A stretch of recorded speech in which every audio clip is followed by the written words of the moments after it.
Magandang araw po mga kababayan. Welcome po sa Pinilangan Lakbay. Ayan, nakikita po ninyo, di ba? Spicy Thai noodle salad. At meron po ako ditong pork rind na higante. Di ba? Winner na winner. Siyempre, chicharon o crispy pork. Tara, samahan po man ninyo ako magpiruin yung Thai noodle salad. Sa ating pong mixing bowl, maglalagay po ako ng sibuyas na pula. Mas masarap po yan. Mas malasa.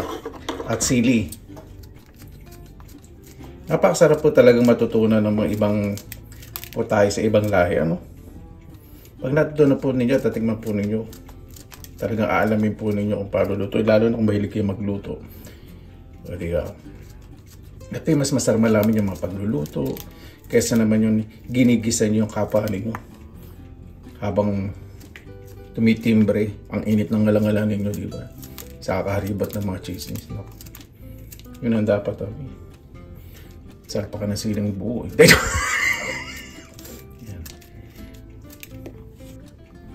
Maglagay po tayo ng hinog na kamatis. Siyempre mga Thailander, ginagamit po minsan hindi minsan madalas, mas madalas yung cherry tomatoes na hinog. Iba po ginagamit yung mga green na kamatis. Depende po sa panlasa po talaga. Maglalagay po ako ng asin. Alam po ninyo, nung gumagawa po sila nito yung mga kaibigan ko, parang sabi ko, parang napakaalat naman yun. Halos lahat ng pang-alat nilagay. Pero yung pagkatapos nilang timplahin, napakasarap. Lagay po tayo ng konting bechin. Ito optional naman po kung gusto nyo maglagay o hindi. Lagay po tayo ng bagong isda. Boneless. Lagay po tayo ng patis.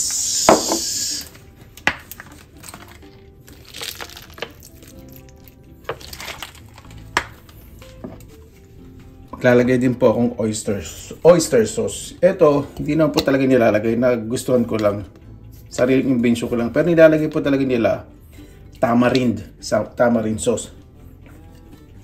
Gagamit po ako ng lemon. Mostly ginagamit po nila lime. Pero mas gusto ko po talaga gamitin ay lemon. May konti kasing sweetness Ganito po sila maghiwa ng lime o lemon pag ganyan po. Para pag nakikita yung buto, madali pong tanggalin. Puro patagilid po yung hiwa nila. Yan pag ganyan. So, yung visibility ng buto, madali pong tanggalin, di ba? So smart. Yan, bigyan na po natin ng lemon. Mas gusto po nila dito, mas maasim. Iba naman gusto nila mas maalat. Ako po ibabalanse ko. May ano pa yun May konting buto yung lemon. Pero sila kinakain nila yung buto at balat ng lemon. Hinahalo po talaga nila. Kayang-kaya po nila. Mostly naman kasi ginagamit nila sa ganito, lime. At maglalagay po ako ng asukal. Recommendation ko po mas gamitin yung asukal na pula, mas masarap. O kaya yung kariba, yung panutsa. Yung ulam po sa kanin. Nabibili po sa tindahan ng araw. Yung kariba, yung panutsa. Hindi ko po alam po ng iba. May konting, isang buto pa pala. Gaano karami yung liquid na inad natin, ganun din po karami asukal. Yan po yan. Sila syempre gumagamit po ng malaking almirez. Nakita ko naman kasi kaibigan ko, gumagamit lang siya ng mixing bowl sa kaganyan. Sabi niya, Benson, hindi mo naman kailangan durugin. Kailangan labas lang daw po yung flavor. Yan, ganyan lang daw po. Hanggang sa matunaw daw po yung asin sa asukal.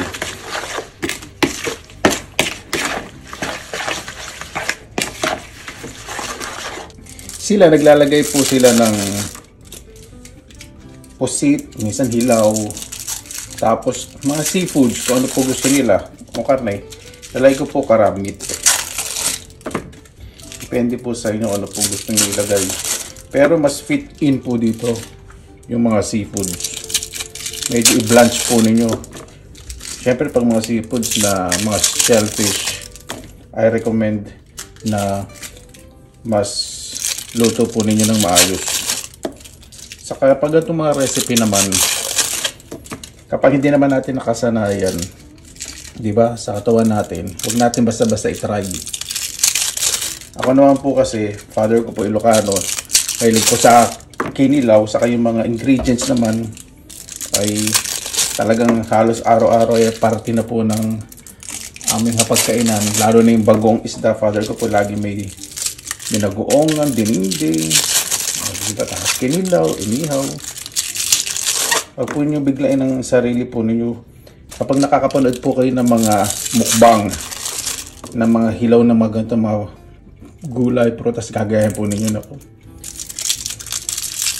Huwag po ninyo basta-basta kasi iba po yung sistema natin. Hindi po ako nagmamalinis o feeling healthy.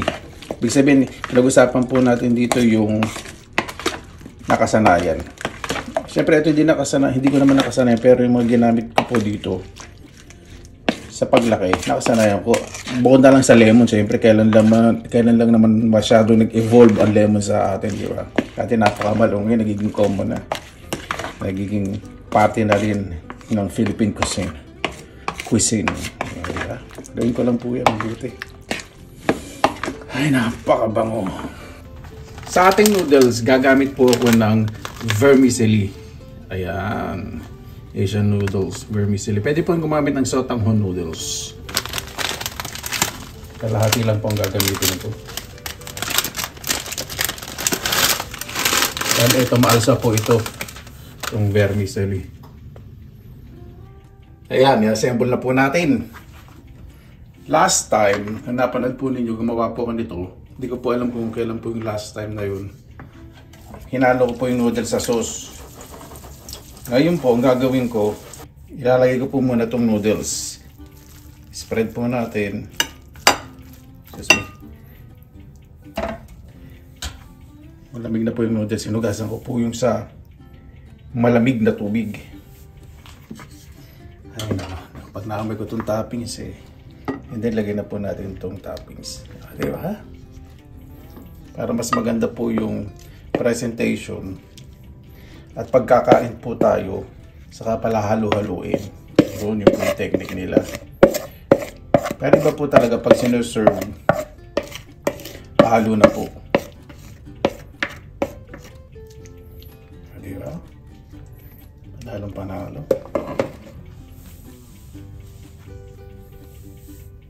Ready na po. Kain na po tayo. Mabuhay! Ayan! Maraming salamat po sa Panginoon. Kasama-sama na lang po tayo na by safe po. At bago po tayo salamatan po muna natin ang Panginoon. Panginoon, maraming salamat po sa biyaya. Binigyan niyo po sa iyo. Ibigay sa araw po na ito na yung bawat isa po ligtas. Ano yan? Bawat isa po ay lumaban sa mga nararanasan po ngayon. Magtulungan, magmahalan. Yung po kailangan po namin. Kaya napabala po sa amin. Sinusuko na po namin sa inyo lahat. Sa kanila Jesus. Amen. Pasensya na po. Kasi ngayon, nagsasayang po sa rice cooker. Diba? Ay, nako. Mas gusto kong gumamit ng tinidor para marami kong nakukuha noodles.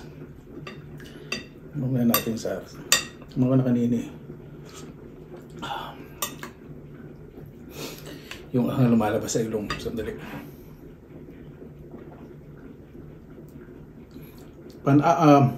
Orange mandarin. Ito pong ating juice. 100%. Walang halong asukal. May na nga.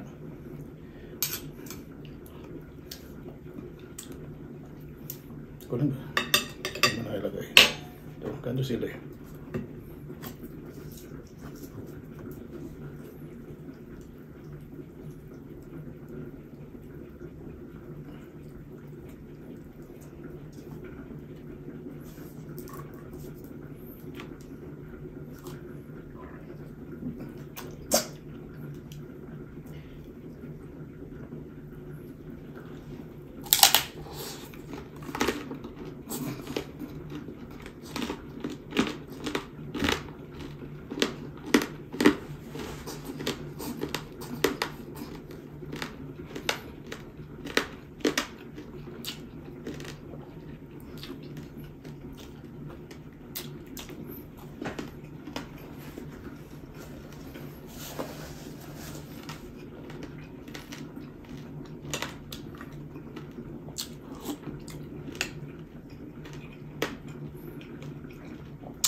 Napakasarap, panalong panalo.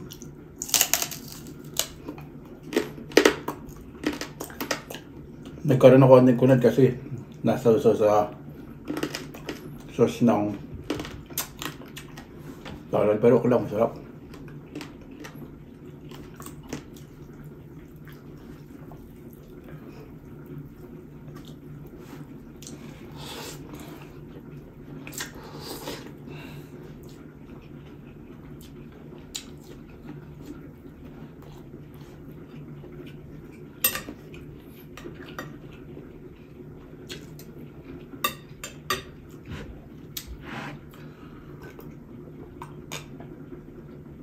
Nang marami lagi ko sili, pero kanang meron din po tayong green apple.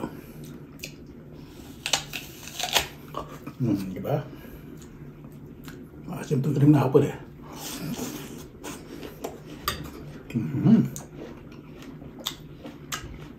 Maasim itong variety na itong nabili ko.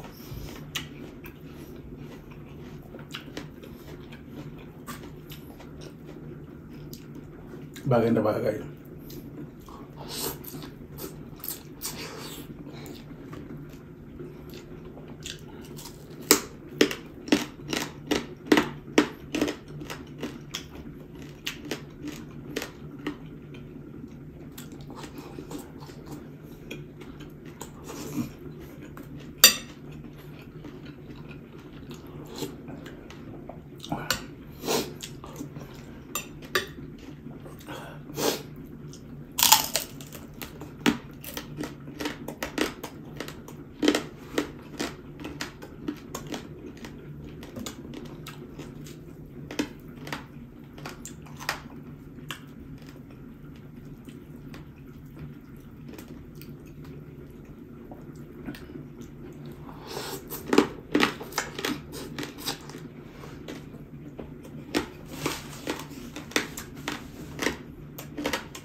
Sarap pag nakabili ng ganitong ano, pineapple, sobrang lutong.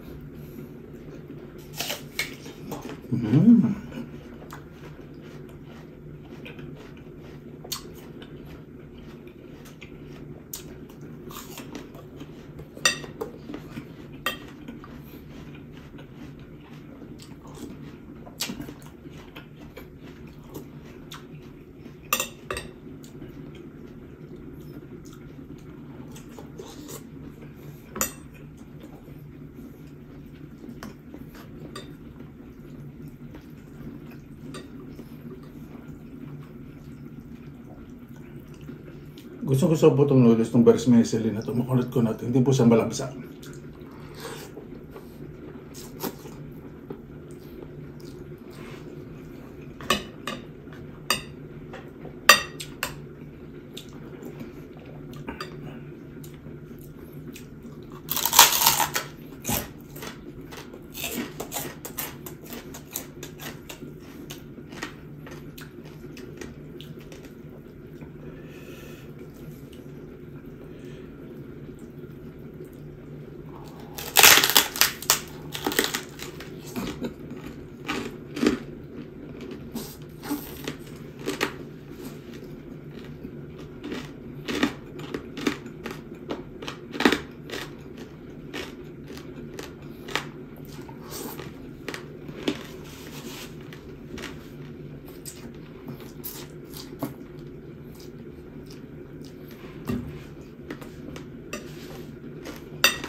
Nasasawa si sa sauce eh.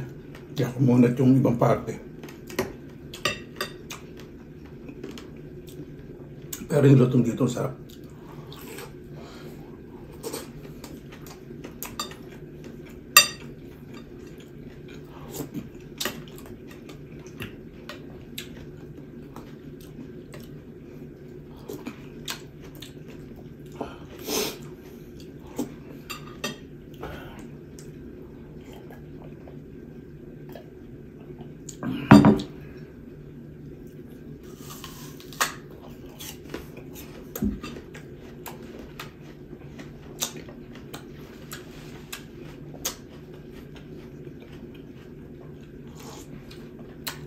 Maasim talaga itong ano ito. Green apple, pero po kasing matamis.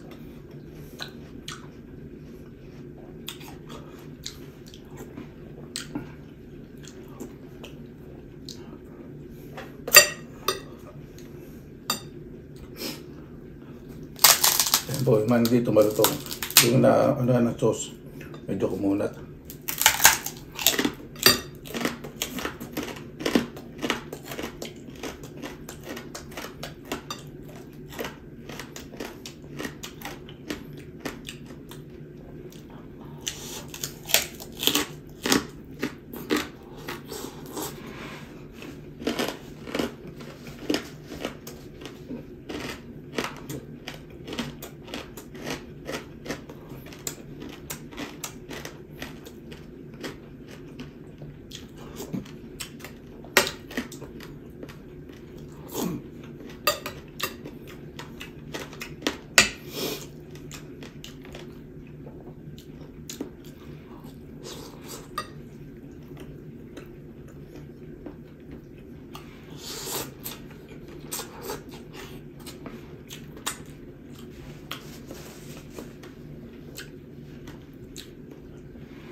Pag ito kinakain ko, parang hindi ako nabusog. Yung tiyan ko, napupuno. Pero yung bibig ko, gusto pa pang kumain. Napakasarap.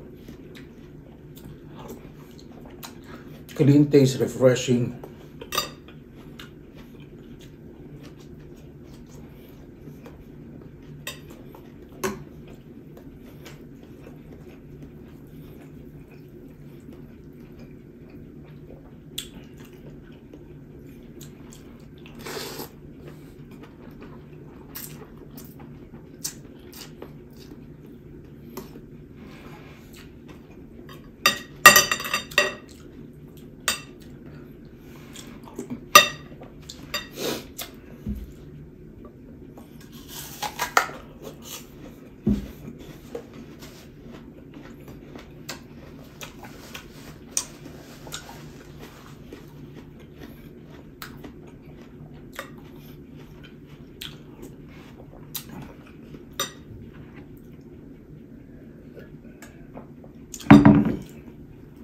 Kaya ang mga tayo, bihira lang po sa kanila magtaba kasi kinakain po nila. Hindi po laging may kanin.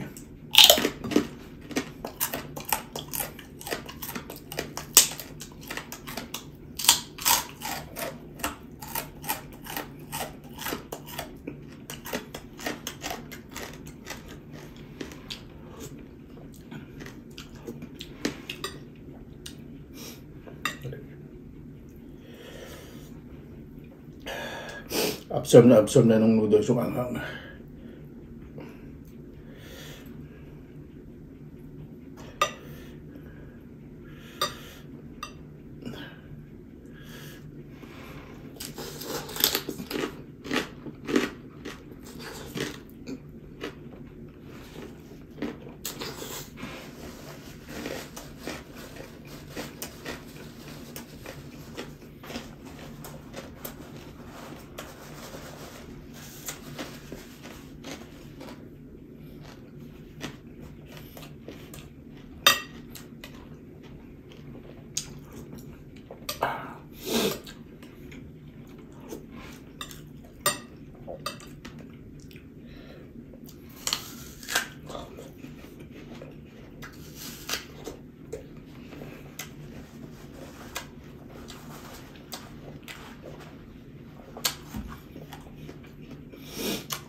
Itong taba sa ilalim. Inabsorb yung sauce. Kumunat.